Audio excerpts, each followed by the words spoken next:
Good morning students.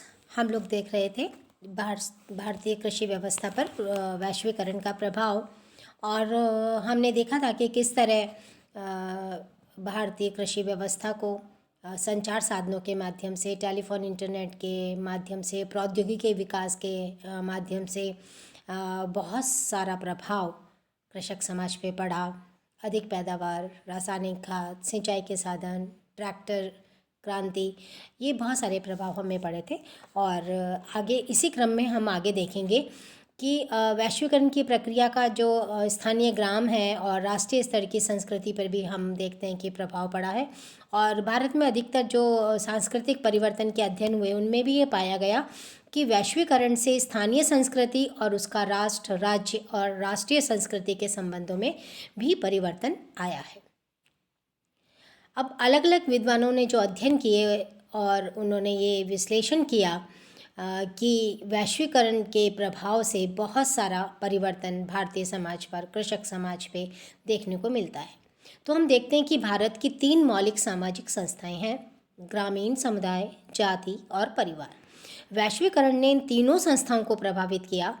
वैश्वीकरण का कृषि पे प्रभाव पड़ा है, जिससे स्थानीय संस्कृति एवं राष्ट्र राज्य की भूमिका में परिवर्तन हो रहा है। यहाँ पे हम वृहद स्तर के समुदाय भी देखते हैं जिनमें जातियाँ और अल्पसंख्यक होते हैं।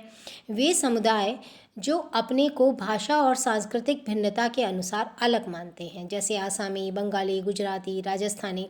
कुछ समुदाय अंतर विवाह, व्यवसाय और सामाजिक लक्षणों से पहचाने जाते हैं। कुछ समुदाय ऐसे हैं जिनको संविधान की अनुसूचित जातियों में सूचीबद्ध किया गया है। तो इस तरह से हम देखते हैं कि इन समुदायों में भारत की 72.02% जनसंख्या निवास करती है और ये प्रत्यक्ष और अप्रत्यक्ष रूप से कृषि से संबंधित भी रहे हैं। तो वैश्वीकरण का इन पे प्रत्यक्ष और अप्रत्यक्ष रूप से प्रभाव पड़ा है। ये समुदाय भारत के विभिन्न राज्यों एवं केंद्र शासित क्षेत्रों में असमान रूप से बसे हुए हैं। आंध्र प्रदेश और तमिलनाडु में 350 से अधिक समुदाय रहते हैं। इसी तरह हम भारत के अन्य भागों की बात भी करें तो हमें अलग अलग संख्या में ये सारे समुदाय देखने को मिलते हैं। वैश्वीकरण का प्रभाव इन समुदायों में कृषि प्रधानता की मात्रा के अनुसार कम और अधिक देखने को मिलता है।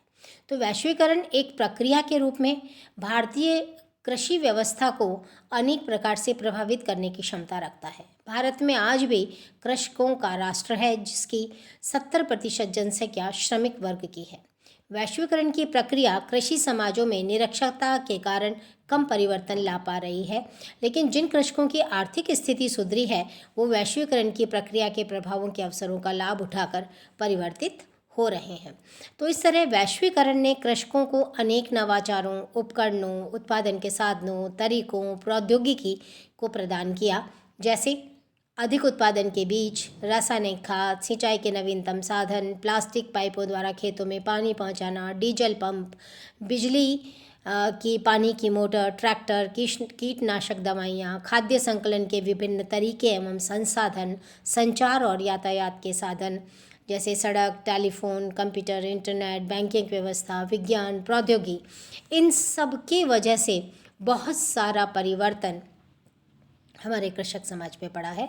तो योगेंद्र सिंह ने इसीलिए लिखा कि कृषि में विकास और औद्योगिकीकरण की शक्तियों का लोगों के उपयोग के तरीकों पर गहरा प्रभाव पड़ा है। ग्रामीणों में वैश्वीकरण से दूसरे उपभोग के क्षेत्रों में अनेक परिवर्तन आए। गाँव में बिजली पहुँचने से ऊर्जा के उपभोग के प्रतिमान बदले हैं। दूर दराज के गाँवों में भी लकड़ी का ईंधन और उपलों का उपयोग सामान्य हो गया है। इसी तरह से लकड़ी के बुरादे का उपयोग भी गाँव में किया जाने लगा है। और इसके अलावा भी यदि हम देखेंगे तो सड़कों का जाल तंत्र बना है, संचार के साधन आए हैं, खाने पीने के आदतों में और चीज़ों में भी परिवर्तन आया है। तो इस तरह कृषि उत्पाद और इनका विश्व व्यापार में भी स्थान बढ़ा है। तो इस दृष्टिकोण से हम देखेंगे कि यदि हम कृषि के वैश्वीकरण के साथ घनिष्ठ संबंध है ये हम मानते हैं और इसका विदेशी व्यापार की दृष्टि से मूल्यांकन करें तो इसका महत्व में स्वतः ही स्पष्ट हो जाता है। जैसे भारत चाय, कॉफ़ी, चावल, कपास, तंबाकू, काजू, मसाले, खली, फल सब्जियां, फलों के रस, चीनी से बने उत्पाद, इन सब को निर्यात करता है। और इस तरह हम देखते हैं कि भारत से अनेक प्रकार के कृषिगत उत्पादों जैसे अनाज और अनाज के बने उत्पाद, गेहूँ, चावल महत्वपूर्ण हैं, दालें, वनस्पति तेल, चीनी, इन सब का आयात करता है। तो इस दृष्टिकोण से हम ये कह सकते हैं कि विदेशों में कृषिगत सब्सिडी के घटाए जाने एवं उनके निर्यात सब्सिडी के कम होने से भारत को कृषिगत उत्पादों का निर्यात करके एवं आय बढ़ाने के अवसर मिलने की संभावना वैश्वीकरण की वजह से हुई है। Thank you.